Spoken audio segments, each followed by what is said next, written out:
Il y a quelques heures encore, c'était une zone agricole, habitée. Des palmiers, quelques carcasses de voitures et de grosses plaques de béton en témoignent encore. Cet homme dit avoir perdu un membre de sa famille dans le bombardement de l'armée israélienne vendredi à Rafah. Ce qui le préoccupe au moins autant maintenant, c'est de savoir comment il va s'en sortir.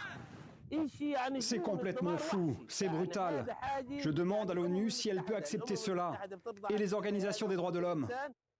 20 exploitations environ ont été détruites près de la maison qui a été frappée par un raid.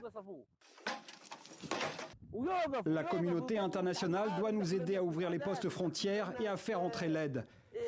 Les gens ne trouvent pas de quoi manger. Il n'y a ni blé, ni eau, ni huile, rien. L'aide internationale stationne côté égyptien au point de passage de Kerem Shalom. Des centaines de camions en attente d'inspection et de feu vert d'Israël qui contrôlent tout ce qui rentre à Gaza depuis le début de la guerre. Je viens d'Égypte. Je m'appelle Mahmoud et j'arrive avec une cargaison de farine pour nos frères palestiniens.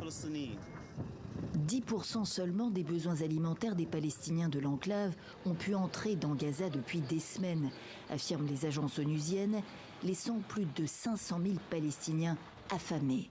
Les autorités israéliennes dépeignent une autre situation. Il n'y a pas de pénurie alimentaire à Gaza. Et comme je l'ai dit, les organisations internationales amènent de la nourriture chaque jour à Gaza. 300 camions sont déjà entrés par le passage de Kerem Shalom, insiste le colonel, qui ajoute aussi que, malgré les affrontements entre l'armée israélienne et des combattants armés vendredi, l'accès de l'aide humanitaire s'est poursuivi.